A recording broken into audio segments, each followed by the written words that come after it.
నమస్తే, welcome to are Telugu. పవిత్ర గంగా నదిలో 14 మంది ముస్లింలు ఇఫ్తార్ విందులు చేసుకున్నారు. అసలు ఎవరైనా పవిత్ర గంగా నదిలో అంటే ఇటు గంగా నదిని కానీ వారణాసిని కానీ అందరూ కూడా ఎంత ఆధ్యాత్మిక కేంద్రంగా దేశాల నలుమూలల నుంచి కూడా కాశీకి వచ్చి కాశీలో ఉంటున్న వాళ్ళు ఉన్నారు.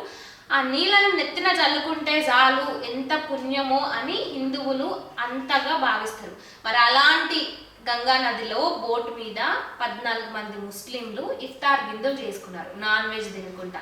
అసలు ఇట్లాంటి వాళ్ళకి అక్కడికి వచ్చే పర్మిషన్ ఎవరిచ్చిండ్రు? సరే, అక్కడికి వచ్చిర్రు. వీళ్ళు అక్కడ కూర్చొని బోట్లో కూర్చొని ఇఫ్తార్ విందులు చేసుకోవడమే కాక మళ్ళా గంగా నదిలో బిర్యానీ, చికెన్ ముక్కలు ఇవన్నీ కూడా పాడేసిండ్రు. అంటే ఎంత ఏమంటారు, ఎంత అహంకారము, ఎంత రుబాబుతనం అనుకోవాలి. అంటే వీళ్ళ జోలికి వస్తే వీళ్ళు ఏమనరు, అరే ప్రపంచంలో ఎక్కడికి పోయినా ఏం చేసినా అక్కడోళ్ళు వ్యతిరేకించి ఏమైనా మనకు ప్రాణహాని కానీ లేదంటే ఒక భయపడొచ్చు. కానీ ఒక ఇండియాలో మాత్రం ఏమన్నా చేసుకోవచ్చు. హిందువులని తన్నొచ్చు, హిందువులని కొట్టొచ్చు, హిందువుల దేవుళ్ళపై దాడులు చేయొచ్చు, హిందువులని చంపేయచ్చు. ఇక్కడ ఎవరు ఏం మాట్లాడరు. ప్రపంచంలో భారతదేశంలో ఉన్నంత సేఫ్టీ, ముఖ్యంగా అమ్మాయిలకు కాదు, ఇక్కడ అమ్మాయిల గురించి మాట్లాడట్లేదు, ఇలాంటి మతోన్మాదులు మతాలకు అతీతంగా ఎప్పుడూ ఒక పర్టికులర్ కులం, ఎప్పుడూ ఒక పర్టికులర్ మతం మీద ఎప్పటికప్పుడు దాడులు చేసుకుంటా వాళ్ళని ఏదో ఒక రకంగా ఇబ్బందులు పెట్టుకుంటా ఉండేటోళ్ళకి, ఇలాంటి వాళ్ళకి India is the safest place అనుకోవాలి. అసలు ఎంతగానం బలుపు, ఎంతగానం అహంకారం ఉంటే హిందువులు ఎంతో పవిత్రంగా భావించే గంగా నదిలో అలాంటి పని చేస్తారు.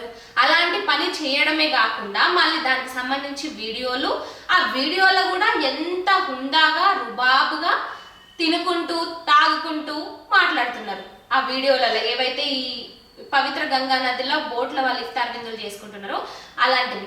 ఇఫ్తార్ విందులు చేసుకోవడానికి ఇంకేడ వాళ్ళకి ప్లేసే దొరకలేదా? హిందువులు పవిత్రంగా భావించే గంగా నది ప్లేసే దొరికిందా వీళ్ళకి? అది కూడా కాశీలా.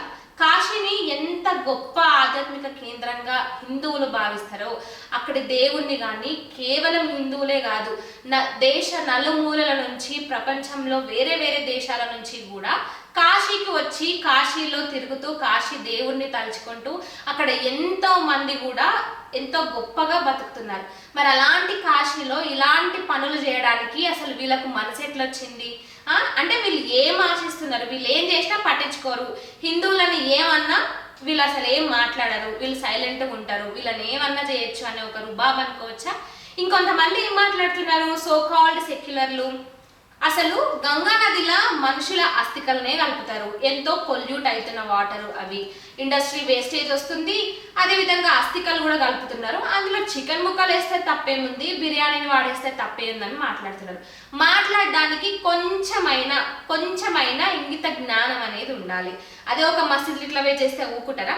మసీద్ అంతెందుకు, జస్ట్ వందే మాత్రం గీతాన్ని పాడడానికి ముస్లింల ప్రజాప్రతినిధులుగా చెప్పుకునే వాళ్ళ నోటి నుంచి వందే మాత్రం గీతం కూడా రానప్పుడు మరి హిందువులను కూడా అట్లే అనుకోవాలి కదా, హిందువులకు కూడా అట్లే పట్టింపులు ఉంటాయి కదా. మరి అట్లెట్లా మీరు గంగా నదిలోకి వచ్చి ఆ విధంగా బోటు మీద ఇఫ్తార్ విందులు చేసుకుంటూ వీళ్ళ సంస్కృతికి, హిందువుల సంస్కృతికి, వీళ్ళ పట్టింపులకు కావాలని మీరు ఈ విధంగా ఎట్లా చెడగొడతారు? అంటే ఇలాంటి ఏదైతే మొన్న జరిగిన తరుణ్ విషయంలో కానీ ఇలాంటి విషయాల్లో ఇలాంటి సెక్యులర్లు నోరిప్పి మాట్లాడారు. కానీ హిందువులు అనే విషయం వచ్చేసరికి ఎగేసుకుంటూ వస్తారు ఏదో ఒకటి మాట్లాడడానికి. ఏమున్నా అందులో అవతల వాళ్ళు తప్పు లేదు, ఇక్కడ కూడా హిందువులదే తప్పని మాట్లాడడానికి వస్తారు.